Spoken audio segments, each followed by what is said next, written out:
Fala, malucada, como vocês estão? Aqui quem fala é Wagner, do Alvo da Louca Podcast, o seu podcast de gente real, falando com o empreendedor da vida real. E hoje aqui, pessoal, tem um cara que ele vai trazer dois componentes que eu gosto bastante nessa conversa. Eu sou apaixonado pelo vinho, quem me acompanha de alguma maneira nas redes sociais sabe. E também pelo mundo de empreendedorismo, de negócio, etc e tal. Estou aqui hoje com Ali Cancarim, que é o sócio fundador do Sonoma Market. Sonoma, aquele site de vinhos, marketplace, ele vai te contar daqui a pouco sobre isso tudo. Então, Ali, muito prazer. Muito legal estar aqui, gente. Muito obrigado, Wagner. Realmente Vocês estão percebendo pelo sotaque que ele é de onde, João? Temos um convidado aqui direto da Califórnia para o programa. Sempre bom aqui trazer gente de origem diferente, de lugares diferentes. E para você que, como eu, não entende nada de vinho, fica tranquilo, porque o papo hoje é sobre e-commerce, é sobre marketplace, é sobre negócios.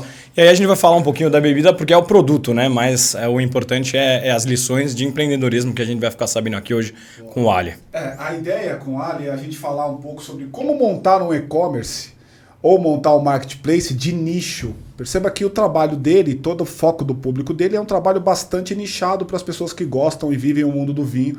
Confesso que eu já sou consumidor, cliente dele aí há pelo menos uns 8 anos. Eu acho do caralho a empresa, acho do caralho a forma com que eles fazem curadoria. Mas vou passar a palavra para você, Ali. Fala um pouco para nós sobre você, conta um pouco do seu background, como é que você chegou no Brasil, conta um pouco da história e a gente vai entrando com você aqui nos nossos temas. Maravilha, com prazer, gente. Então, bom, primeiro, agradeço muito o convite, apoio do nosso trabalho. A Paty está me lembrando que eu esqueci de fazer uma parte importante da equação. Opa! A gente está empolgado demais aqui hoje. Quer te entregar o presente, carinho e agradecimento aí pela tua vinda, por estar aqui com a gente. Imagina, cara, o primeiro que fica sem presente. Caraca, o primeiro a ficar sem presente, cara. Isso virou uma tradição aqui no nosso podcast, cara. Cara, irado. É pra você tomar vinho na caneca. Vinho, café. Não falta café em casa que tá bem, gente. Então, maravilha. Boa. Obrigado. Muito bonito. Valeu. Olha, vou dizer, bom, primeiro, obrigado novamente pelo convite. É sempre divertido participar quando tem gente que apoia seu próprio trabalho. Então, fico feliz. Vou dizer uma coisa, eu acho que você perguntou do meu background, como que cheguei aqui no Brasil, da Califórnia, nesse estádio, no vinho.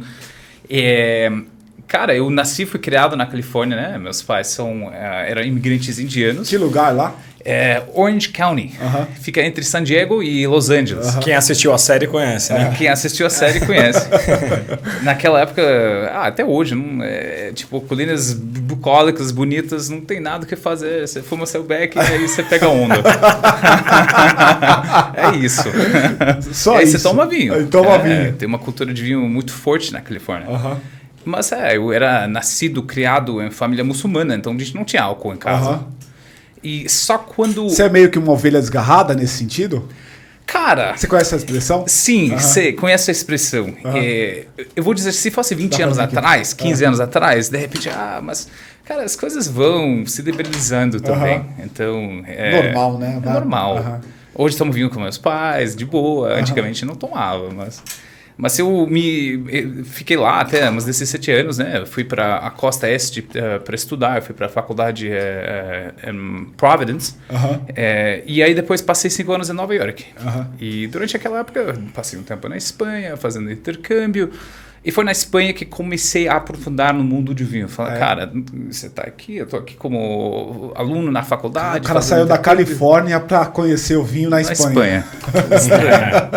Mas, cara, vou dizer uma coisa. Na Califórnia, o vinho não fazia, pelo menos, parte do dia a dia da mesma forma quando você era mais nova, né? Você vai na Espanha, 15 anos, você tá tomando vinho, 14 anos com os pais. Não tinha aquela cultura na Califórnia ainda.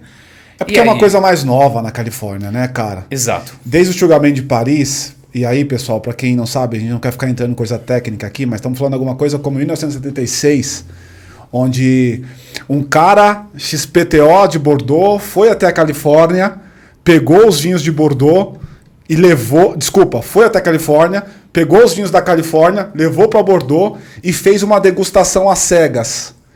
As pessoas viam algumas garrafas, mas não sabiam de onde esses vinhos eram.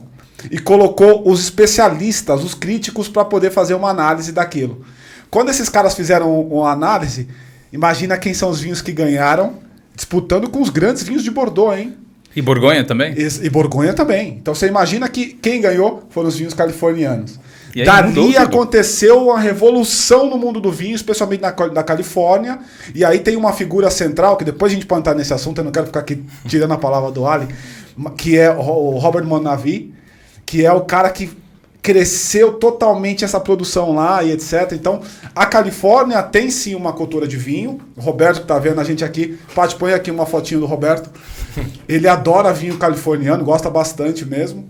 Mas é assim, cara, comparado com a Europa, não há comparação em termos de cultura. Né? E acho que a cultura do álcool é muito diferente nos dois lugares. Exatamente, porque esse é o ponto.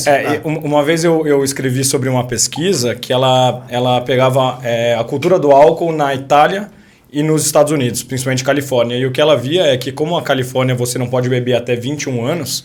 e ficar tudo muito às escondidas, não pode beber na rua e tudo mais. O jovem, quando ele faz 21 anos, ele começa a beber muito, começa a beber descontrolado, ele não aprecia e a taxa de alcoolismo é maior. Na Itália, as pessoas bebem a partir dos 14 anos com os pais, vão aprendendo a apreciar o vinho. Faz parte da fábrica da sociedade. Exato, quando chega aos 18 anos, ela não quer tomar para cair de bêbado, né? Ela toma porque ela aprecia o negócio. E aí tem um terceiro ponto também. Califórnia comparado à Europa. Preço. Hoje os vinhos mais caros do mundo é da Califórnia. Então, se você pensa, cara, você tá na Espanha, você é 17, 18 anos, cara, 5 euros, você compra um vinho delicioso. E toma vinhão, né? Toma vinhão, cara, na Califórnia 5 euros, imagina, impossível. Não, impossível, né? Então, entrando lá naquele ambiente, de repente sendo exposto a tanta coisa interessante, fala, cara, e o vinho aqui nem a comida, né? Você vai expandindo o paladar, você prova uma coisa e fala, cara, não sabia que uma coisa poderia ser assim. Tão incrível. De repente, aí expande o horizonte, aí um pouco mais. Então, realmente foi uma experiência legal, mas aí, de repente, com o passar do tempo, que nem eu, a gente vai ganhando, vamos dizer, um pouco de maturidade no gosto, maturidade na idade também. Você começa a começar a carreira, você decide, eu vou gastar $20 no vinho pela primeira vez. Como que isso vai ser? E aí você começa a expandir no horizonte. Então, por mim, foi ao longo dos anos que comecei a chegar num caminho e dizer, cara, vinho é uma coisa legal. E aí, em paralelo, voltando para a sua pergunta inicial, como que caiu aqui no Brasil, a América Latina sempre era uma paixão, sabe? Estudei na faculdade de Relações Internacionais, focado na América Latina, me interessei pela região, então comecei a vir. Conhecia alguém daqui ou já conhecia algum amigo lá, alguma coisa assim? Daqui? Cara, tinha alguns amigos na faculdade, um dos grandes amigos meus é carioca, e segue sendo carioca, mas hoje mora em Miami. Então, a primeira experiência com o Brasil era no Rio, através dos olhos dele. Sim, né? E aí, mas Miami dá para dizer que é a filial brasileira total, lá, né? Total. Mas, enfim, então eu cheguei, vamos dizer, eu estava trabalhando na Bolsa de Valores, no fundo de investimento em Nova York. E depois de uns 4, 5 anos de não estar totalmente satisfeito com o trabalho, sabe? Uma coisa que paga bem, era uma coisa que desafiadora. Você fazia o que lá, Ali? Era o trader. Equities trader. Então, compra e venda de ações, arbitragem, olhando o portfólio próprio, construindo hipóteses. Era uma coisa legal, mas no final das contas, o que a gente fazia de trabalho? O trabalho era fazer dinheiro. Não criava nada, não aportava neste mundo nada. Né? E é uma coisa que eu queria fazer. Então, decidi segurar botar um pouco de dinheiro de lado, vim para o Brasil, juntei a equipe fundadora de uma outra startup naquela época. E aos poucos o caminho foi desenvolvendo. Essa outra startup era o quê? Chamava Opa. Era uma das primeiras empresas de móveis no e-commerce aqui no Brasil. Uma proposta bastante interessante. Vamos dizer, tinha tudo para dar certo, mas acabou não dando certo, vamos dizer. Mas, você também estava nesse negócio? Fiz parte da equipe fundadora. Eu fui a terceira pessoa na equipe. E eu estava na frente de tudo que era venda e experiência jornada do cliente. Tá. E a gente conseguiu fazer umas captações grandes de fundos brasileiros, fundos internacionais. A empresa captou 40, 50 milhões de dólares ao longo de 2 anos. Olha só. Foi um dos, vamos dizer, um dos startups daquela época, de 2011 e 2012, que estava mais em alta. Mas aí, quando é também fundado por estrangeiro. Ah, é? E os seus sócios também eram? Era um alemão que é o fundador. Aham. E eu participei no início da jornada, em 1 ano e meio, antes de decidir fundar a Sonoma. E é interessante, porque as lições eram parecidas. Era muita coisa que entrava, o chamado custo do Brasil, de repente, minha margem vai ser essa. Não, meu amigo, sua margem não vai ser essa, não vai ser essa, não. Ou seja, tributação interestadual, e como que, tipo, peraí, eu preciso ter uma nota de Rondônia para pegar um produto de Santa Catarina que nunca passou por Rondônia para vir para São Paulo para diminuir o ICMS, que depois vai para Minas. Tipo, essas coisas a gente não sabia. Mas então, meio que aprender. É o tipo de coisa que nem estudando em grandes escolas como em Nova York você vai aprender, nunca, né, cara? Nunca, muito, só na prática. Só na prática. E que mais você acha que teve de motivo para não ir para frente? Foi só essa parte de problemas burocráticos e tributários brasileiros ou você acha que teve algum erro ali de conhecimento do mercado? O que você acha que faltou? Cara, ou é timing mesmo? Às vezes é timing, né? Às vezes é timing. Eu acho que isso tinha um pouco a ver. Tanto, e aí, da minha jornada depois, a Sonoma 1, entre aspas, né? A gente gosta de chamar dentro da empresa Sonoma 1 e Sonoma Market, que é a empresa de hoje.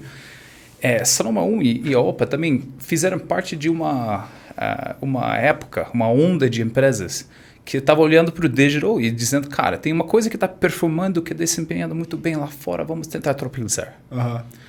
E chegou uma época que o apetite do investidor internacional para seguir bancando isso, enquanto a economia brasileira estava meio que em plena queda, meio que parou. E aí, quando você cria uma empresa que depende em capital externo para crescimento, para ter um motor de crescimento tão acelerado, perfeito. E se não necessariamente tem esse lucro interno para reinvestir, que por natureza vai ser um caminho um pouco mais devagar, mas pode ser que seja um caminho mais sólido, dependendo. Você vai ficar naquela dependência. E se essa fonte, de repente, não estiver mais, se a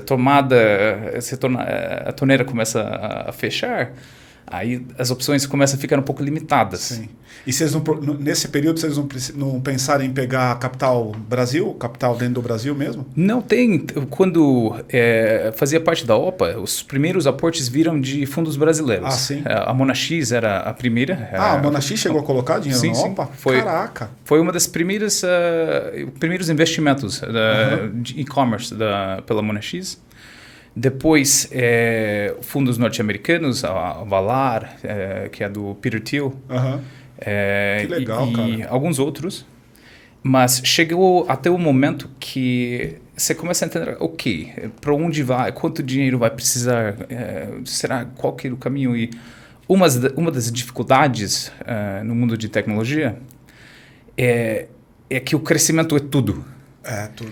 E a gente sabe, você, cara, para fazer uma coisa sustentável a longo prazo, às vezes você tem que aperfeiçoar as coisas, demora. Crescimento deve ser o repercurso, não deve necessariamente ser o objetivo. Se você fizer uma coisa bem, você vai ter crescimento. Mas só buscar crescimento por crescimento... Você fala que é consequência, né? Se eu estou entendendo corretamente. Exatamente. Melhor dito. Então, às vezes as coisas se confundem e aí tem a maturidade do empreendedor, essas coisas, então...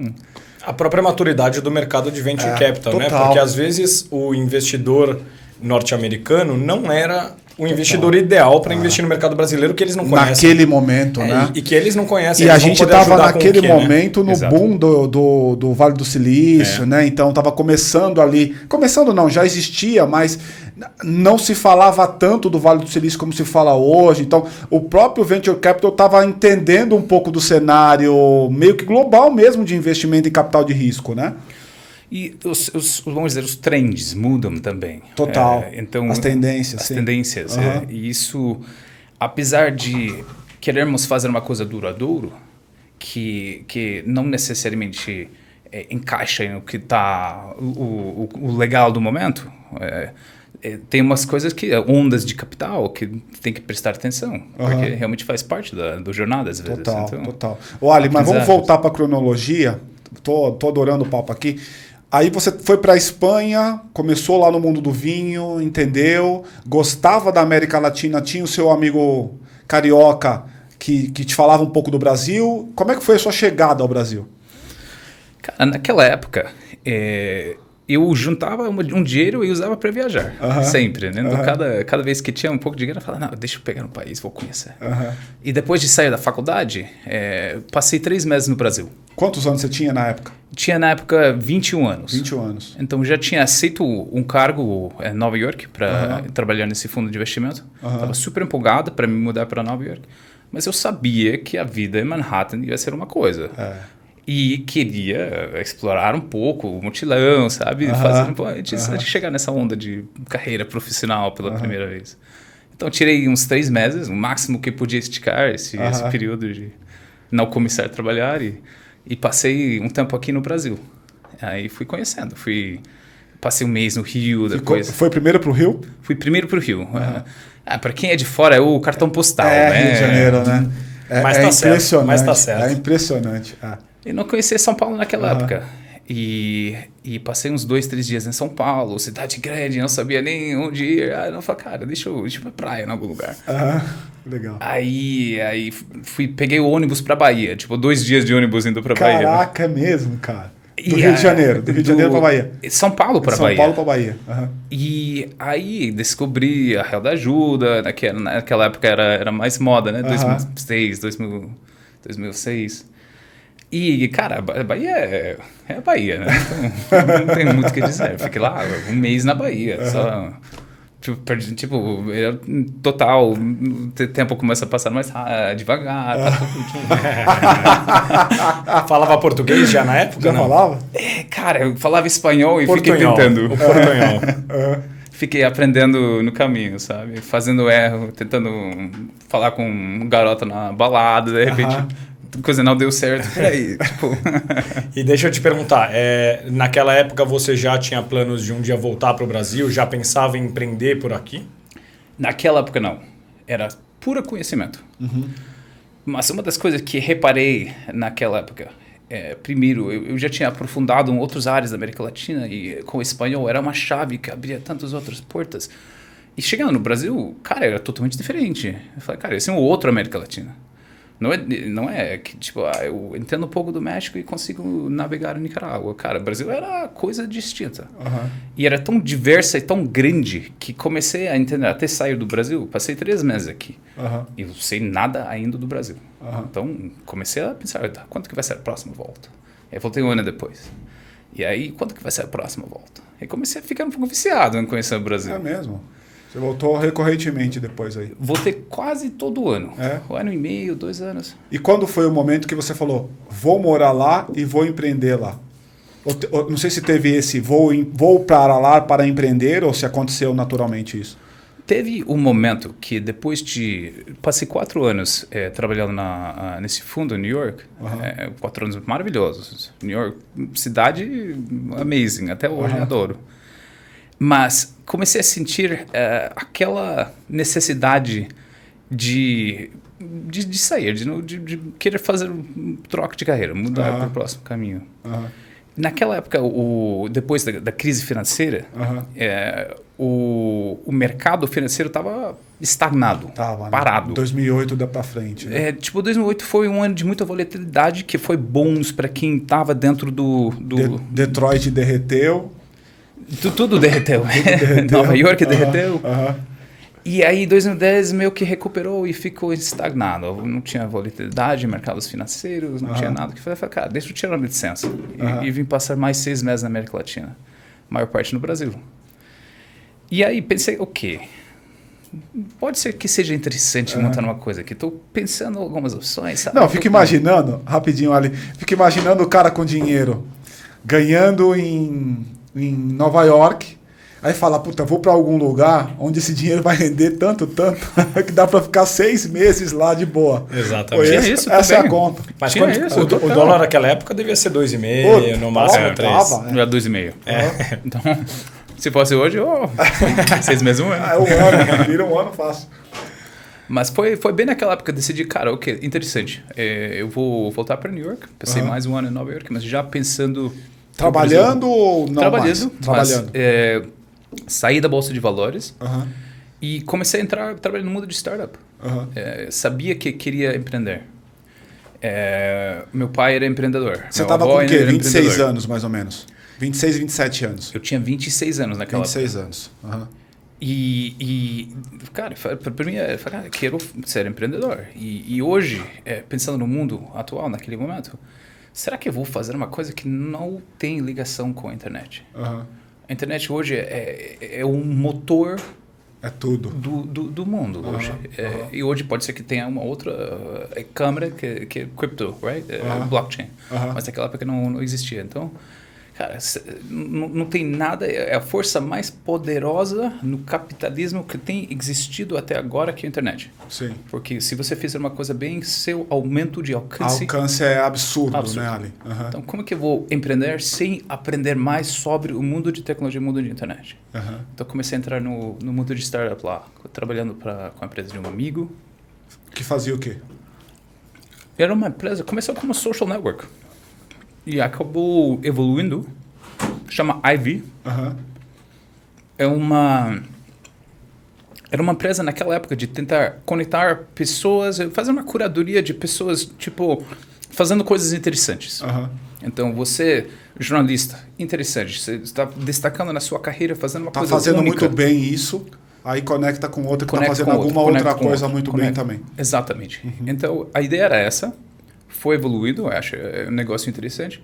Por mim era mais interessante porque era o começo de como que eu vou entrar neste mundo de internet, entender um pouco mais sobre o que o Product Manager faz, o que como gerenciar um time de engenheiros. Não sabia nada disso. Nada disso. Não sabe como ganhar tração quando você tem um time de 3 pessoas, sabe? Você não tem dinheiro vindo de fundo apertado para... Você não tem dinheiro infinito. Você não tem um RH para dizer, eu quero um novo funcionário com essas competências. Você é tudo. Exato. Quem vai ter que desenvolver é você. Aquilo foi a sua escola, então. Sua escola. Foi uma escola interessante. E aí fui conectado a galera da OPA, o fundador da OPA. Fiz umas entrevistas, comecei a falar com o cara, a gente viu umas sinergias e a gente começou a fundar esse time fundador. Que legal. Vim aqui para o Brasil, vendi as coisas, em 3 semanas estava no Brasil. Que legal. Aí você foi... O mesmo board da OPA é o que está com você na primeira versão do Sonoma, a Sonoma 1? Não, é empresa totalmente distinta. Diferente. E elas foram em algum momento ao mesmo tempo? Ou você saiu de uma para entrar na outra? Saí de uma para entrar na outra. Tá. Quando você está no... Vou falar por minha experiência, né? Eu sou uma pessoa que está muito 100% ou não consigo. Então, quando eu estava na OPA, estava 100%. E quando eu tomei a decisão, cara, o que é interessante, a coisa está indo bem, eu apoio nossa equipe aqui, mas tem uma coisa que eu estou vendo aqui no mercado, uma oportunidade, gosto de tocar essa oportunidade, a oportunidade estava no vinho, um produto que me fascinava. Eu não entrei só porque me fascinava, enxerguei potencial interessante para a empresa. Você chegou a estudar o assunto, Ali? Cheguei. Cheguei a estudar um pouco, claro, a parte de mercado, a estudar um pouco como que está comportando comparado a outros mercados emergentes. Eu estava olhando muito para a China naquela época, pensando que o Brasil poderia ser um próximo China nesse sentido. Mas também, o vinho mesmo, por si só, cheguei a estudar.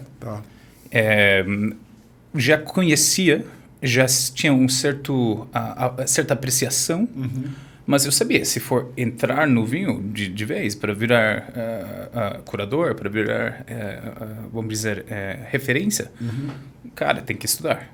Então, eu fiz o curso de sommelier aqui em São Paulo. Foi? A Alexandra Corvo. Foi com a Alexandra Corvo? Foi com a Alexandra. Eu sou grande admiradora dela. O curso dela também, Ciclo das Vinhas. Sim. E aprendi muito. Mas que legal. Eu diria que a maior aprendizagem, você já sabe disso, vivendo. Vivendo, na prática. Eu costumo dizer que o mundo do vinho é um negócio muito engraçado, porque o mundo do vinho se resume a um indicador só, litragem. Né? Litragem. Litragem. Quanto mais você bebe, mais você se aprofunda na cultura daquilo que você está bebendo, mais você conhece o ambiente e o ecossistema como um todo. E aí você montou a Sonoma. Como é que foi? Cara, naquela época, comecei a sondar com contatos lá fora, dizendo que eu estou com essa ideia. E também tinha um capital próprio que tinha guardado justamente para empreender. Uhum. Então, primeiros aportes foram pessoais. Falei, cara, vou contratar equipe, tudo bem. Uhum. Você estava sozinho ou tinha sócio nessa época? Eu estava sozinho. Sozinho. Uhum. E foi uma lição também. A Sonoma 1, sozinho o tempo todo. Não tinha sócio cofundador. Uhum. E hoje, graças a Deus, tenho 2. Ajuda muito. Ajuda muito. Uhum. Mas vou dizer que naquela época, sim, eu tinha aprendido um pouco sobre os primeiros passos dentro da OPA. Então dava para replicar um pouco com a Sonoma. Mas tinha as coisas que, de repente, nossa, era meio...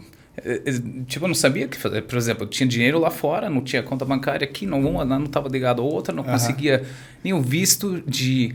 É engraçado como funciona. Você não consegue o visto permanente de investidor para investir numa empresa, a não ser que você já esteja numa empresa. Que é um contrassenso? É um contrassenso. Então, como que você vai estar numa empresa se você não tem visto para estar numa empresa? Eu tinha que botar um amigo que serviu como laranja para entrar lá, tira aí. Isso é Brasil. E deixa eu perguntar, não sei se você pode compartilhar isso, mas quanto que foi esse capital inicial, só para a gente ter uma ideia? Eu coloquei tudo que tinha guardado naquela época, que era $250 mil. $250 mil. Estamos falando aí em uns 250 mil, estamos falando de 1 milhão aí. 1 milhão e pouco. 1 milhão e pouco. E quanto que isso durou de operação? Até você conseguir outro aporte? Dá bastante garrafa, hein? Dá bastante garrafa de vinho. Mas e salário, e tributo, e toda essa parte? Durou mais ou menos 1 ano. E ao longo daquele ano, a gente foi agregando equipe, gastando marketing, construindo as coisas. E claro, poderia ter durado menos ou mais, dependendo conforme for. Ficamos muito, vamos dizer, felizes. A gente teve a sorte de conseguir outros aportes ao longo dos próximos 2 anos. Foi?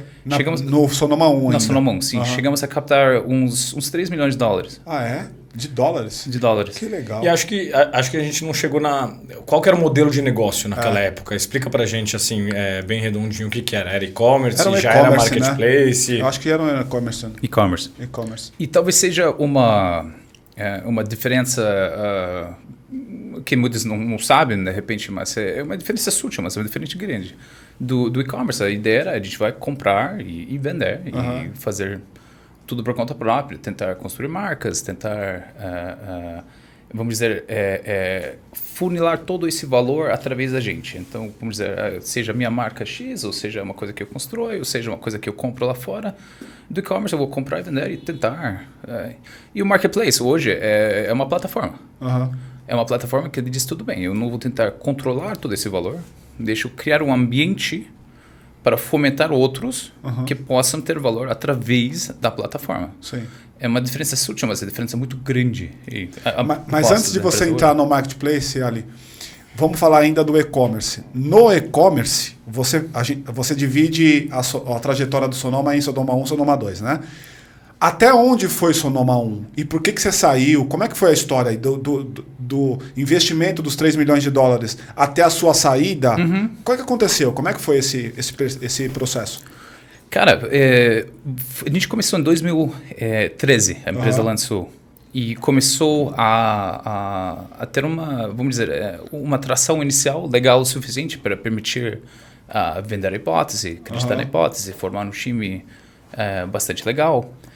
E fomos construindo. A ideia naquele momento era que a gente já tinha visto o mercado, a Wine já existia, a Wine já era parruda, fazendo 150, 200 milhões de reais. E a Vino estava nascendo naquela época também. 2013. 2013. Sim. Então a gente era os três. A Wine sendo um pouco mais, vamos dizer, massa. Total. E a sacada da Wine foi a questão do Wine Club, né? A Wine Club. Isso foi do caralho, porque ele acabou levando para casa das pessoas todo mês as 2 ou 3, ou as 2 ou 4 ou 6 ou 8 garrafas que as pessoas experimentavam, faziam suas pequenas confrarias ali. Né? E aí você já tem a recorrência e ao mesmo tempo você tem a educação do consumidor. Essa foi a sacada. Você tem a educação do consumidor também. A sacada da Wine foi justamente a recorrência, porque que é um jogo que todo mundo quer hoje em dia, né? Que é um dinheiro que é meio garantido aí na linha do tempo. Quanto mais você colocar para dentro, melhor vai ser seu LTV, certamente, né? Eu tenho alguns pensamentos sobre isso, mas, modo geral, isso tenha sido o motor inicial do sucesso da Wine. E era um motor bastante parrudo. E a Vino entrou também, a Vino também formado por fundos internacionais e ficou bastante capitalizado de forma rápida. E certamente naqueles anos iniciais a gente estava olhando, todo mundo se olhando como uma concorrência. Exato. A gente era um player menor e tentando dizer como que a gente vai se destacar nesse mercado. Tem dois grandes que já estão começando a brigar. A Vino estava ganhando espaço bastante rápido, trabalhando mais nos vinhos de dia a dia, onde poderia ter uma pulverização maior. Vinho de entrada. Vinho de entrada. Comprando em grandes volumes. Sim. E fazendo, de certa forma, fazendo o mercado. Total. Antes da Ivino, não tinha vinho europeu de R$29. Exato. Não podia comprar isso no Brasil. É verdade. Então foi uma sacada muito astuta, muito interessante. Como é que você ia no paralelo vendo o movimento dos caras? Porque os caras foram agressivos também, né? E você estava nesse mercado, como é que você enxergava esse cara do seu lado ali? A gente sempre tentou pensar no que a gente gostaria de fazer por conta própria, o que poderia casar isso com o negócio. Não adianta fazer o que você não está muito disposto a fazer. E vamos dizer, e também não adianta fazer muito o que você não pode ganhar, de certa forma. Vendo essa batalha para o vinho de entrada, entre a Wine e a Vino, e a entrada dos supermercados, depois do VCT, o maior importador do Brasil até o ano passado, o Concha e Toro, né? Concha e Toro. Hoje o mercado ele se divide em Concha e Toro como primeiro, você tem a Wine como segundo, e agora a Evino mais a Gran Cru como terceiro. Então, hoje está mais consolidado. Naquela época tinha também a Mistral concorrendo bastante, tinha outros importadores que estavam entrando. Porque a Mistral está num quadrante totalmente à parte aí, né? A Mistral está num quadrante de altíssimo valor, com uma cauda longa curta, vamos chamar assim, né? Que vende muito nichado para pessoas que conhecem bastante, que tem capital também para comprar, porque as garrafas são bem mais caras, né? Naquela época e até hoje, a Mistral, o carro-chefe era a Catena Zapata. Exato. Né? Até hoje ainda é. Hoje ainda é. E hoje estão com, vamos dizer, um desafio sério, que virou marca. Total. E todo mundo não quer pagar o valor tributado através da importadora. Tá vazão pela fronteira. E é um negócio também totalmente físico, né? Não é um negócio digital o negócio deles, né? É um negócio bem físico. Por mais que tenha alguma venda em ambiente digital, que eu imagino que deve ser alguma coisa em torno de 5%, 6% do negócio deles, no máximo. No máximo isso. Eles estão totalmente físico, restaurante, né? Muito restaurante, muita distribuição física. E então, aquela época, o online estava indo muito para esse lado de concorrer por preço para ganhar ou entrar. A gente fala, cara, não vamos ganhar essa briga. Vamos tentar ir um pouco mais prêmio. Vamos tentar fidelizar um povo através de coisas que podem ser um pouco mais longo prazo, que não necessariamente geram retorno imediato, mas poderiam gerar um lifetime value do cliente um pouco maior. Então, apostar em conteúdo próprio. Concordo demais. Acho que aí estão algumas dicas valiosas. Deixa eu só fazer uma coisa rápida aqui. Pessoal, se você está assistindo até agora, a gente não pediu? Precisamos pedir, né, João? Pedido faz parte da brincadeira. A gente sempre pede. Né? Então, se você está gostando aqui do nosso papo com o Ali, já curte, compartilha, já divide esse vídeo com os teus amigos e não se esqueça de deixar o seu comentário. Uma coisa muito importante também, antes que a gente precisa falar, a gente está migrando a nossa comunidade do Facebook para o LinkedIn. Vocês vão ver aqui embaixo o link que vai jogar vocês para lá, tá bom? Então, o que é essa comunidade? É um lugar onde os empreendedores podem trocar experiência entre eles, onde os empreendedores podem buscar mentorias, inclusive fizemos algumas ontem, inclusive com o pessoal da comunidade. Então, se você tem uma necessidade, tá com uma dúvida, puta, Wagner, eu não sei se eu deveria ir por aqui ou por ali, cara, talvez eu não tenha a resposta, mas eu posso te ajudar a refletir sobre o assunto, tá bom? Então, curte, compartilha, entra na nossa comunidade aí. Ali. Eu acho que aí vieram algumas lições, né, de empreender com nicho, né? Primeiro assim, provavelmente qualquer nicho em que você empreenda, você aí que está assistindo, né, você não vai ser o único. Total. E você não vai ser o primeiro. Total. Então você tem que entender dentro desse nicho onde que está o seu nicho. Então é muito isso que você falou. Bom, tem dois gigantes aqui brigando pela entrada da pessoa no vinho. Então talvez eu vou pegar esse cara que já conhece um pouco de vinho e esse vai ser o meu nicho, né? Então acho que aí eles são interessantes. E tem uma coisa que é bacana que ele fez, que aí eu vou te passar a palavra para você falar disso daqui a pouco, tá? Que eu acho que se qualquer pessoa me perguntasse, Wagner, eu começo por onde o meu empreendimento? Tô com uma boa ideia, sei o que eu tenho que fazer, já sei quem é o meu cliente, qual que é o canal que eu vou vender, qual o modelo de relacionamento, qual que é a proposta de valor, já sei tudo isso. Mas eu começo por onde? Para mim tem um caminho só. É começar com conteúdo. Entregue conteúdo de qualidade para a tua comunidade, porque o nome do jogo é comunidade. E o Ali falou aqui para nós, eu peguei esse gancho aqui antes da gente tomar a palavra para pedir o like, etc e tal, que eu comecei a trabalhar com conteúdo. Eu queria formar essa comunidade por meio do conteúdo. Conta pra gente isso aí, Ali. Cara, era por tantos motivos estratégicos quanto por motivos pessoais, sabe?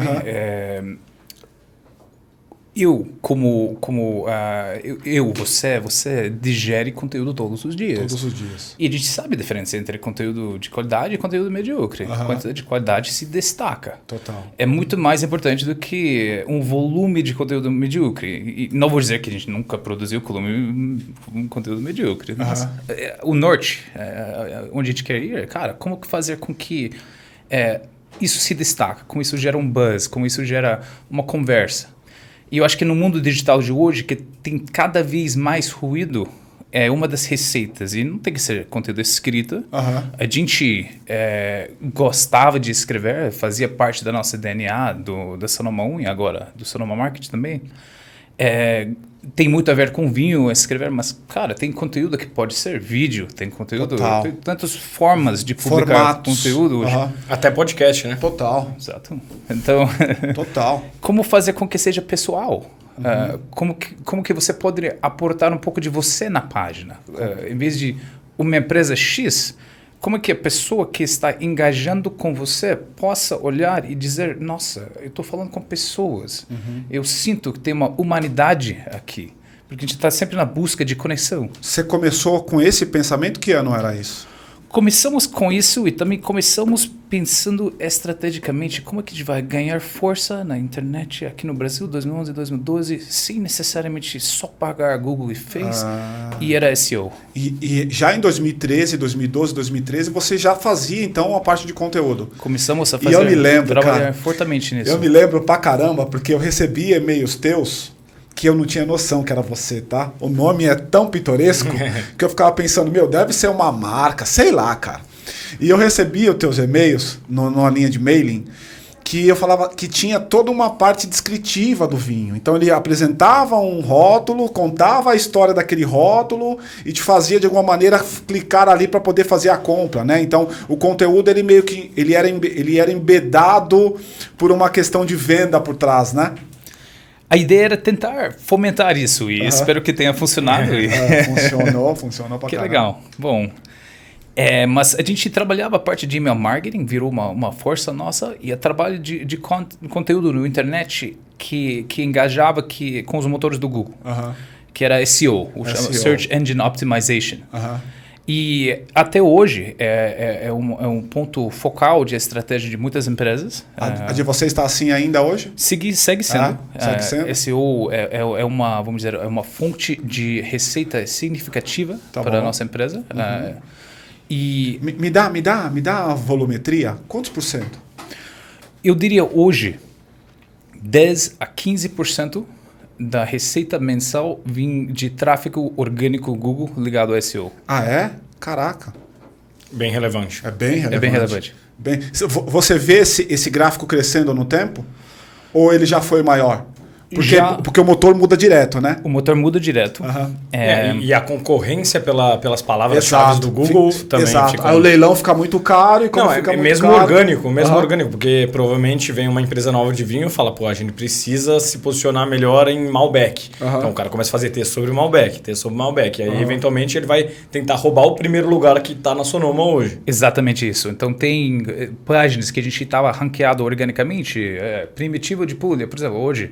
Eu entro 6 meses depois, a gente está no 6º lugar. Nossa, porque alguém trabalhou fortemente isso. Então, como tudo na internet hoje, não tem nada que não é concorrência. Mas é uma das formas mais cauda longa e, de certa forma, o investimento que você faz agora que não necessariamente rende agora, mas com o passar do tempo, rende muito mais necessariamente do que gastar em AdWords ou Facebook, dependendo... no seu entendimento do seu usuário. Total. Claro. Deixa eu te perguntar uma coisa, cara. Como é que tá o seu CAC hoje? Como é que vocês trabalham a relação entre CAC e LTV, Ali? Essa é uma excelente pergunta e até cheguei nesse podcast pensando algumas das coisas que... falar de empreendedorismo, como que a gente pode... Cara, talvez não tenha mais nada importante do que o que se falou agora. Não, até os investidores, quando vão investir, a primeira coisa que eles perguntam é a do CAC e do LTV, né? CAC quer dizer custo de aquisição de usuário, né? Então, isso poderia vir de muitas fontes. A gente tem várias fontes principais que já estão mapeados dentro do nosso modelo de crescimento. Alguns vêm de mídia paga, né, online. Então, tem o que é performance marketing, que é chamado. Então, tem a parte que é Facebook, tem a rede de afiliados, tem Google. Às vezes, tem formas de retenção no mundo digital, que é motores que... Depois de você clicar num site, você vai num outro site e começa a ver banner de todas as coisas que você já navegou, clicou, remarketing, exatamente. E tudo isso faz parte do bolo de performance marketing. E performance marketing, para a gente, certamente faz parte do bolo, vamos dizer, até uma grande parte, né? Clientes novos, 50%. E sendo marketplace, você sempre está tendo que colocar gente nova o tempo todo, né? Dos dois lados. Essa é uma briga monstruosa que vai ter o tempo inteiro aí para poder colocar gente nova. Então, aí o segundo ponto, briga monstruosa. Hoje, especialmente quando a gente pensa numa empresa nova que está tentando se alavancar no digital, ou empresa antiga que está querendo expandir no digital. É muito mais fácil e mais barato hoje certas coisas. Amazon Web Services para hosting é muito mais fácil do que era 15 anos atrás, 10 anos atrás. Montar uma Shopify hoje é muito rápido, fácil. Mas o que muita gente não necessariamente sabe, a hora de tentar colocar uma loja no ar, eu estou com a minha inoteca e de repente eu quero um e-commerce também. O custo do Face e do Google e da Amazon é 10 vezes mais caro do que era 10 anos atrás. Total. Virou a mídia mais cara. Mais caro.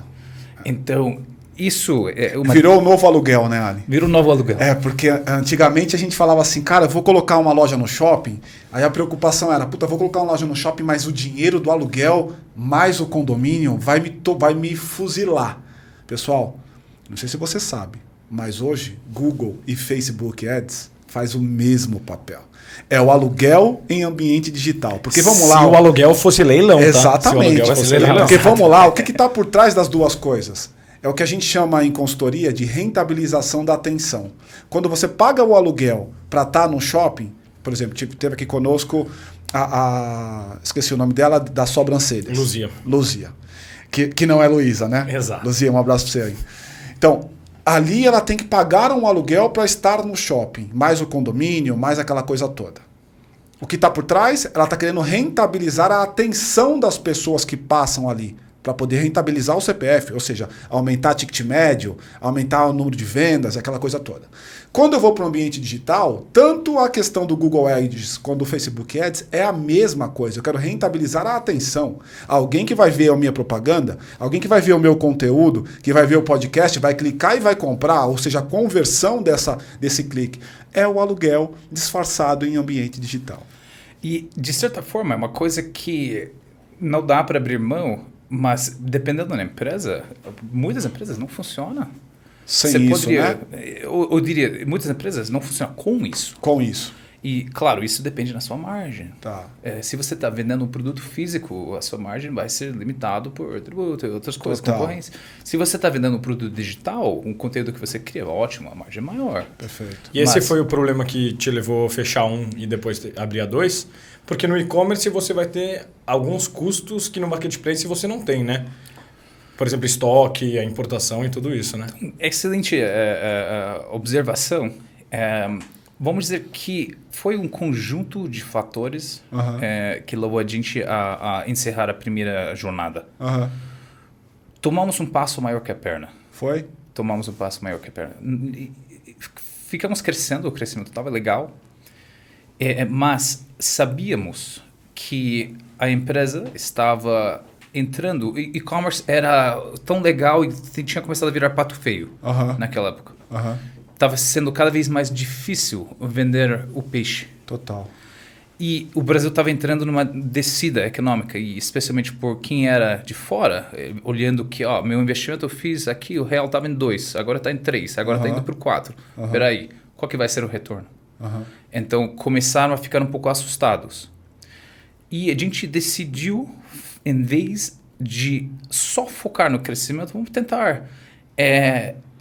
tentar equilibrar as coisas, chegar no break-even.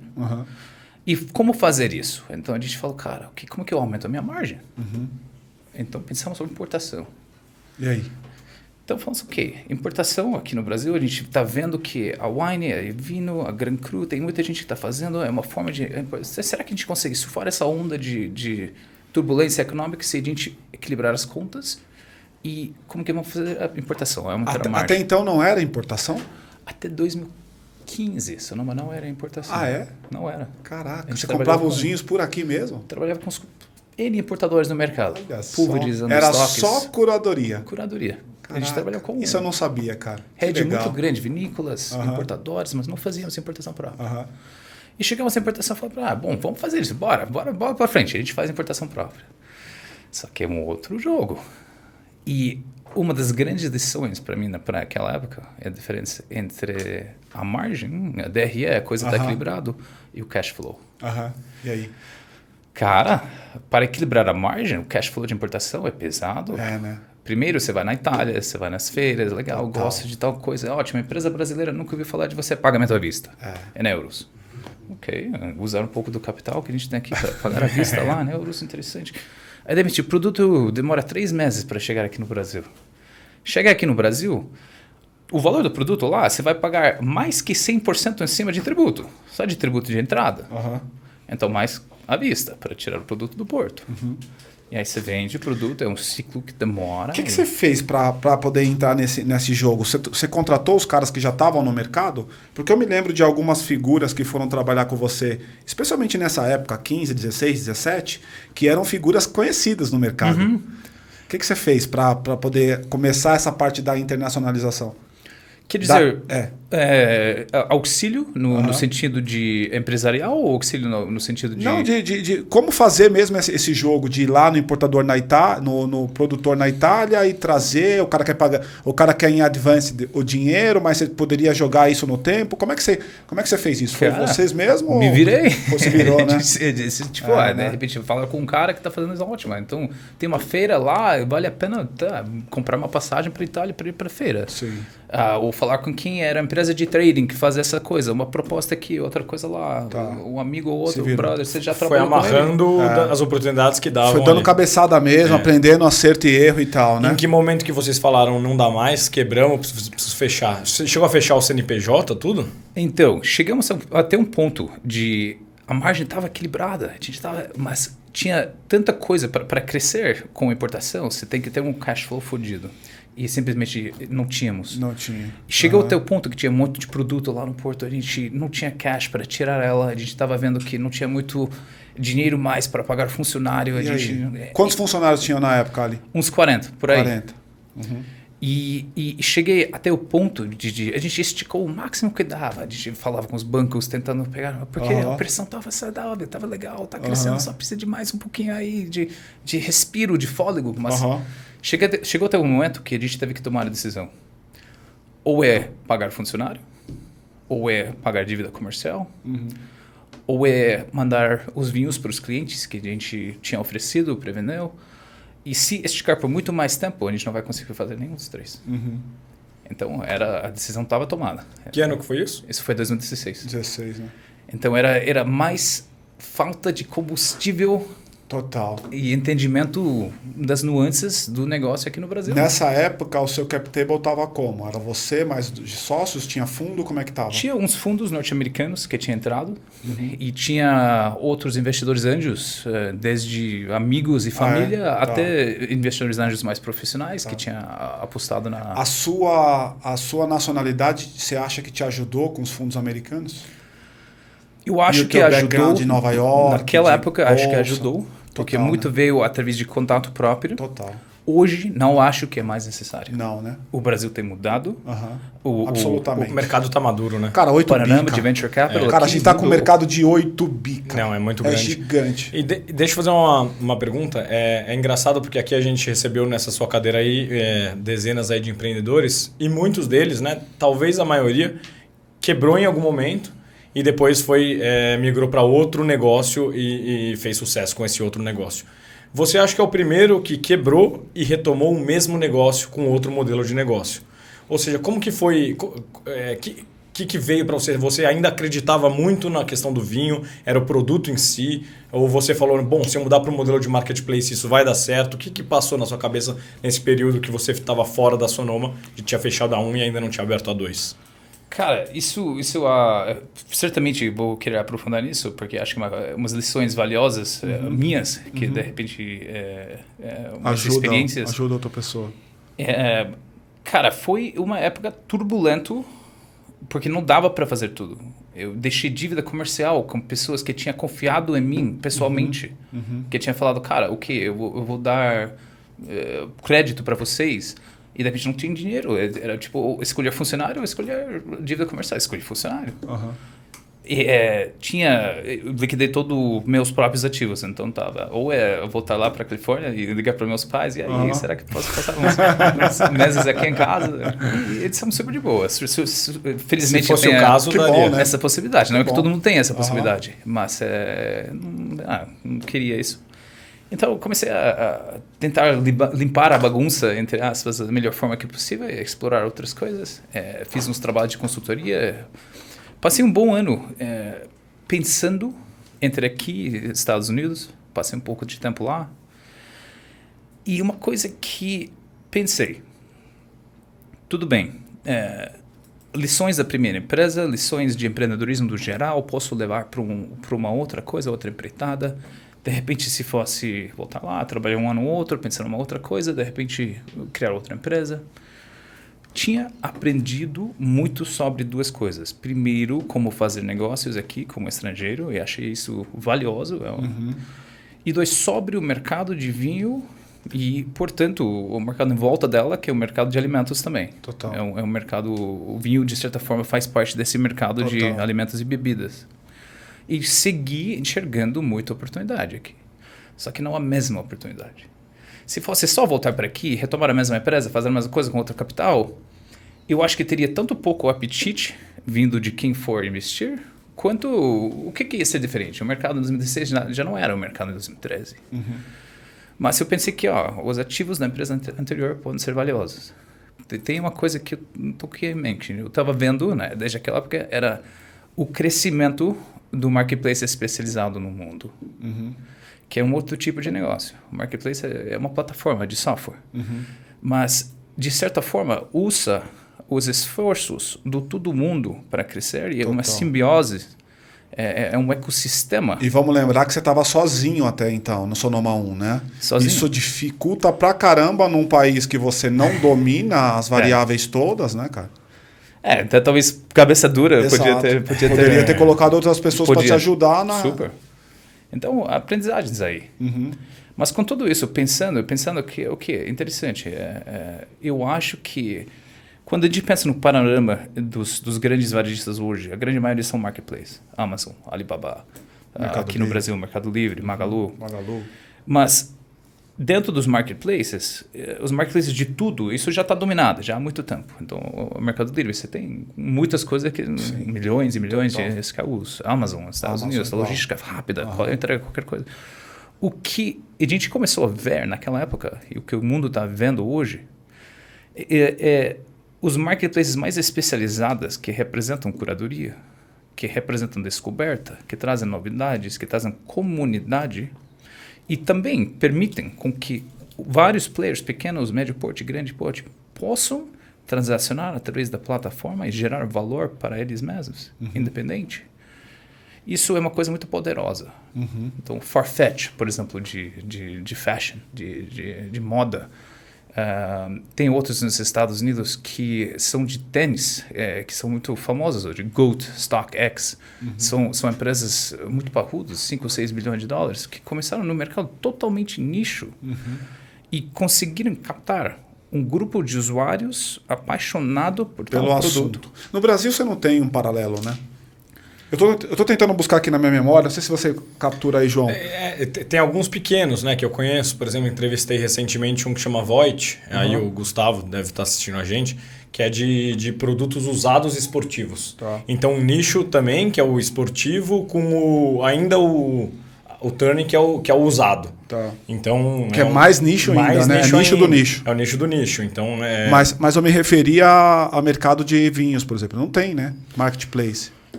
Então, a ideia era que poderia ser a gente. Então, pensando nisso, e pensando que o vinho também poderia abrir outras categorias verticais interessantes que são ligadas, por exemplo, a azeites ou massas ou coisas artesanais. São todas coisas correlatas. E aí, quando a gente pensa que quem faz esses massas, queijos artesanais, cara, são pequenos produtores, pequenos empresários. E, de repente, todo mundo hoje está buscando um alcance maior no digital. Total. E todo mundo está enfrentando o mesmo desafio. Custo de marketing, custo de aquisição, qual que é o meu LTV. Será que, se formos criar uma plataforma, poderia ajudar um segmento inteiro a ganhar alcance? Se for, ótimo, todo mundo se ajuda. E aí? A proposta virou essa. E quando vocês voltaram? Então, voltei em 2018. Decidi trazer a marca Sonoma de volta. Começamos com o que a gente já conhecia. Curadoria de vinhos. Caraca. E hoje, claro, segue sendo o carro-chefe. Como é que os seus sócios entraram na equação? Decidi, desta vez, buscar auxílio. Sabia que para criar uma plataforma, primeiro, para fazer qualquer coisa no Brasil, você tem que entender muito bem a parte financeira e tributária. E tive a sorte de ser conectada ao Gianni, que é nosso CFO e cofundador. Ele cuida tudo que é CFO, RH. Ele saindo da USP, criou uma consultoria de financeira, de finanças, de prestação de serviços financeiras para empresas. Quantos anos ele tem? Tem uns 35 anos. Tua idade, mais ou menos? Você tem quantos anos? 37. 37. E aí ele me apresentou para o Bruno, que era o nosso CTO e Head of Product. E o Bruno trabalhava 15 anos na Mega Systems, né? Fazendo como engenheiro sênior, depois fui para o Product Manager. Então, entendi toda a parte de... Esses caras gostavam de vinho? Gostam. Já gostavam na época que entraram contigo? Acho que estão gostando cada vez mais, através o da mundo do vinho é Sonoma, fogo, né? cara. É foda. Porque você começa, você só vai, você não volta, né? Você não volta. A gente vai pegar água pra você já. Posso fazer uma perguntinha? Como é que faz marketplace com curadoria? Porque no e-commerce é muito simples, né? Você vai pegar e trazer para dentro só aquilo que você gosta. Você recusa um vendedor por causa do vinho dele ser de baixa qualidade, por exemplo? Então, tem várias etapas, né? E quando você pensa numa coisa que você não necessariamente vai gerenciar cada coisa, cada etapa por conta própria, porque você não pode, né? O poder do marketplace, a coisa começa a fluir independente de você. Exato. Você tem que criar regras. Que é o propósito. Você tem que criar políticas. Tem que criar políticas. Perfeito. Então, hoje, a gente está com uns 40 sellers na plataforma. A gente ainda gerencia as sellers de forma relativamente... manual. Mas vocês montam bundle, por exemplo? Porque eu acho que uma sacada da curadoria aqui não é necessariamente saber se é bom ou ruim aquele produto individualizado. Uma sacada que existe no mundo do vinho, que eu concordo com o Ali, que absolutamente ele é conectado no que diz respeito a comida como um todo, food como um todo, que é você fazer curadoria do bundle. junta essa massa com aquele fungo, com aquele vinho, você vai gerar uma experiência. E, puta, cara, e aí a pandemia vem para exponencializar isso pra caramba, né? Porque tá vivendo experiências em casa, inclusive, para aqueles que gostam. Eu, por exemplo, vivi várias. Eu acho isso excelente. A gente busca fazer isso, mas também tem outros no mercado que fazem isso muito bem. E a grande sacada para a gente com essa jornada com o Sonoma Marketing, peraí, em vez da gente ser concorrente de todo mundo que está fazendo uma coisa bem, será que todo mundo faz bem através da gente? Será que a gente poderia ajudar quem está fazendo, dar uma plataforma, ao invés de virar curador de curadores? É total. Em vez de tentar funilar todo esse valor para conta própria, dizer, cara, minha curadoria é a melhor do Brasil, é melhor do que a Gran Cru. Não, peraí, Gran Cru, você tem vinhos bons? Vira meu cliente. Vende através da plataforma. É, total. Então, é uma mudança que para a gente era muito interessante. Antigamente, a Wine e a Vino eram concorrentes.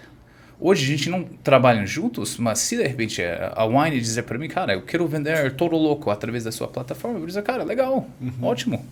Como eu posso ajudar você no seu trabalho? Eu acho que o movimento natural de mercado, Ali, posso estar falando besteira aqui, mas eu acho que é o que vai acontecer. Daqui a pouco você vai ser comprado, você não vai estar... Daqui a pouco você não vai estar mais nessa posição, porque você de fato está trazendo um componente que é um componente agregador, que é o conector desses caras todos, né? Você criou um espaço competitivo no mercado que te coloca naturalmente numa posição que não compete com esses outros. Porque competir com eles, cara, seria um pouco de infantilidade. Os caras já estão gigantescos, capital né? Aberto, muito né? Capital. Já pode fazer uma pergunta, porque ela tá ali já com umas 2 horas em pé ali. Vai lá, Paty. Oi, Ali, tudo bem? Tudo bem? Não, eu não queria que ele acabasse com o programa sem eu fazer essa pergunta, então coçando aqui. Eu queria saber, na real, o que você acha que dá mais dinheiro? O e-commerce, e você comprar, revender o produto, ou estruturar um marketplace? E qual é a diferença de gestão mesmo? Porque o e-commerce me parece que tem mais controle no atendimento. O marketplace parece que você não tem controle no atendimento. E às vezes o atendimento pode ser um diferencial do seu negócio. Como é a gestão de cada um e qual que dá mais dinheiro de fato? Ter o marketplace ou talvez o marketplace dê mais dinheiro, mas requer mais investimento? Fala um pouco dessa parte, pergunta. por favor. Eu vou dizer 90% das vezes o e-commerce. Por quê? O marketplace é mais difícil de construir por natureza. A gente não estamos comprando produtos. Se de repente eu falar, eu gosto desse produto, quero botar, quero vender. Consigo fazer isso tipo 1 minuto. Se pagar à vista, fechou. No marketplace. No marketplace, por não estarmos comprando produtos e buscando outros que transacionam através da plataforma, o ciclo de agregar produto é por natureza mais longa, demora. Às vezes eu começo a falar com uma importadora que estou sondando, cara, eu quero trabalhar com você. Ele fecha 1 ano depois. Caraca. Então, demora. Se pensar no valor de empresa lá no futuro, uma empresa, tipo, de repente pode ser que o marketplace poderia ser uma fonte mais poderosa, mais valiosa, mas é um longo caminho para chegar lá. E para a maioria que está querendo buscar vender na internet, especialmente quem está num porte de pequeno para médio porte, o Brasil, de certa forma, ajuda com a Simples Nacional. Você vai ter uma tributação muito mais vantajosa do que uma empresa de médio porte para cima. E dá para explorar isso. Dá para você ter uma margem mais saudável. Dá para aproveitar de outras plataformas que aumentam seu alcance. Então, se for no vinho, ótimo, Sonoma poderia aumentar seu alcance. Se você for vendendo eletrodoméstico, vai para a Magalu, vai para a Amazon, vai para... E você poderia também ter serviços terceirizados, que nem Infracommerce ou que nem outras empresas que fazem uma parte do bolo como um todo que não necessariamente precisa fazer por conta própria. A logística, ou a parte de marketing digital. E aí você pode focar na sua própria curadoria, você pode focar no seu conteúdo, você pode focar no que você faz de bem, que é diferente, para você se destacar, sem necessariamente cuidar de cada pequena etapa. Sim. Então, o que eu sugeriria para quem está buscando ganhar dinheiro no internet hoje, através do online, cara, Shopify, maravilhosa. Google Analytics, o básico do básico. Entenda sobre sua retenção de usuário e o custo de aquisição de usuário. Total. É uma coisa entender... Voltamos para aquela máxima do CAC versus LTV, né? Exato. Eu quero voltar com você nisso depois ainda. O CAC, ótimo, fez, pode ser que ao longo deste mês gastei R$100 por cliente em fez. Isso vai aumentar, já tenha isso em conta. Especialmente final de ano. Final do ano, vai aumentar, você vai ter um bidado forte. Mas se você consegue analisar seu usuário, entender, ele está retornando 20% dos usuários adquiridos em maio do tal ano, o ano depois seguem comprando mensalmente. Cara, legal, interessante. Você consegue ter um modelo interessante para dizer, a coisa vai se pagar. Mas, fora isso, se você for começar a pensar numa coisa de marketplace, eu estou cada vez mais aprendendo, estou cada vez mais construindo, é uma coisa que me empolga muito, e eu espero que seja uma coisa muito valiosa tanto para a gente quanto para o mercado, mas diria que é um caminho mais devagar do que poder se destacar com os produtos interessantes através do modelo, entre aspas, tradicional do e-commerce. Legal. Legal, show de bola. Agora, você quando eu fiz a pergunta do CAC versus LTV, você falou só o primeiro. A gente se empolga aqui, vai fazendo pergunta em cima de pergunta, né? É o que a Dani Junco fala, que a gente vai abrindo pop-ups. Dani Junco, um abraço para você aí, um beijo. Vai abrindo pop-up em cima de pop-up. A gente não falou ainda do LTV. Como é que você vê o LTV no teu negócio? LTV é interessante. Lifetime value do cliente. Quanto que ele vai gerar para você ao longo da vida. Teoricamente, o valor do LTV deveria governar o seu CAC. Okay. E as empresas que estão muito bem capitalizados, que têm muito grana para gastar e estão só buscando mercado, buscam gastar perto do LTV no seu CAC. Isso é uma coisa que... Numa relação de 1 para 1? Até chegar no 1 para 1. Você tem plena expansão. Então, por muitos anos, Starbucks gastava perto de 1 por 1. Hoje mais considerado, talvez não precisa, está afinando. Por 20 anos, Starbucks, CAC, LTV era 1 por 1. Acho que o exemplo mais fácil é ver o Rappi, iFood, Uber dando promoção em promoção em promoção para as pessoas entrarem. Total. Ótimo exemplo do mundo de hoje, né? Rappi provavelmente está gastando, eu não sei, estou ciente da iFood também. iFood também. É uma luta fera para o mesmo cliente e certamente eles têm modelos muito bem entendidos de CAC, LTV. Quando você pensa numa empresa que ainda está na busca de product market fit, ou uma empresa que não está naquela escala louca de ganhar mercado. Não está capitalizada também? Também não está capitalizada, porque se for gastar hoje e receber amanhã, você tem que ter o dinheiro para gastar hoje, segurar e receber amanhã. Então, é uma coisa precária. Você tem que gastar menos do que o LTV vai fornecer para você. E o LTV, como é que você pensa no LTV? Bom, primeiro, o dado mais importante, eu diria, para qualquer empresa que está antes daquela fase de plano de expansão, qual a retenção do usuário? Total. Concordo pra caralho. Qual a retenção do usuário? O modelo de cohort, que a gente chama, um modelo relativamente utilizado hoje, que se enxerga um mês de usuários como um grupo. E tem como quebrar isso. Dá para dizer, não é somente um mês de usuários, mês de maio. Não, tem usuários que viram de orgânico de Google. A gente chama isso aqui no Brasil de safra. Safra. Ótimo. Safra, bom saber. Eu não sabia disso. Então, a safra de maio, como é que ele performa em junho? Como é que ela performa em agosto, em novembro? Quanto tempo dá para esticar isso? E se você começa a entender que a safra se estabiliza, é uma das maiores formas de entender que você está perto do product market fit. Total. E se seus cohorts, suas safras, seguem caindo até o ponto que ninguém compra mais, tem problema aí. Concordo pra caramba. Para de gastar, afinar alguma coisa, porque não está funcionando. E se suas safras começam a melhorar, que às vezes acontece difícil, mas começa a melhorar, provavelmente é por conta de algum tipo de engajamento que está fazendo diferente. Você lança um aplicativo, você está engajando melhor. Maravilha. Você está fazendo algum tipo de, você conseguiu fazer uma coisa com que o produto vire mais barato.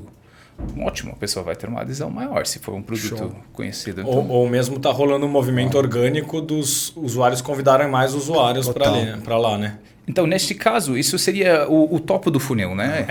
O LTV estaria diminuindo, né? É que normalmente... O CAC estaria diminuindo, exatamente. Normalmente, falando de consultoria, né, e análise de safra é um negócio bacana, porque você consegue enxergar naquela safra de janeiro, por exemplo, quantos por cento tiveram de recompra, quantos caras continuam na base, quantos aumentaram o mix de produto, quantos tiveram churn, porque churn também é um negócio importantíssimo da gente entender.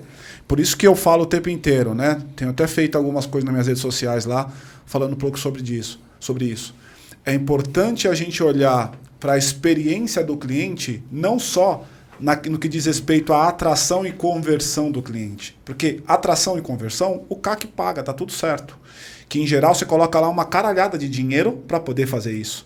Agora eu tenho outras etapas nessa brincadeira, que é atendimento, agregação, fidelização e retenção, que é fundamental você colocar a tua, não só dinheiro, mas também colocar todo o teu conhecimento. Entender como é que esse cara está na jornada para gerar a melhor experiência, que por consequência gera o melhor NPS, que por consequência melhora o meu LTV, cara do caralho. Aí começamos a trocar ideia de gente grande. E esse mapeamento da jornada do cliente é engraçado, porque a gente às vezes você fica na correria, fazer tal coisa, e passa um ano. E aí, isso que aconteceu comigo agora, eu fiz um mapa mental com meus sócios semana passada. Tipo, pensou, cara, onde que tá um buraquinho, assim? Só fazendo um mapa mental de 5 ou 8 minutos, dizendo, cara, cliente geralmente entra por aqui, é impactado por aqui. A gente achou 7 pontos de buracos possíveis. Caraca. Hoje. Então, pensando que, eu vou impactar ele através de email marketing, talvez seja um SMS, talvez seja um push message através do aplicativo. Uhum. Esse impacto está sendo adequado para tal usuário. O usuário está adormecente, ele não engaja comigo há um mês, eu estou mandando uma promoção. Se eu for mandar um conteúdo interessante para o cara, em vez de uma promoção, dizer, cara, eu sei que você gosta de vinho, cara, por exemplo. Por que não chamar esses caras para uma reunião, para uma live, para um momento de degustação? Pega o seu top tier e chama esses caras para fazer um evento lá dentro do Sonoma. Gera uma puta experiência pro cara, se gerou naturalmente embaixador. Isso cara, se você me chama para um negócio, eu já sou embaixador do Sonoma, porque eu gosto, tá? Não é porque você tá aqui não, pessoal, eu não faço firula, o cara é bom mesmo, o negócio do cara é bom mesmo. Obrigado. Então, se você me chama para um negócio desse, cara, eu vou virar um embaixador natural, sem receber nada por isso.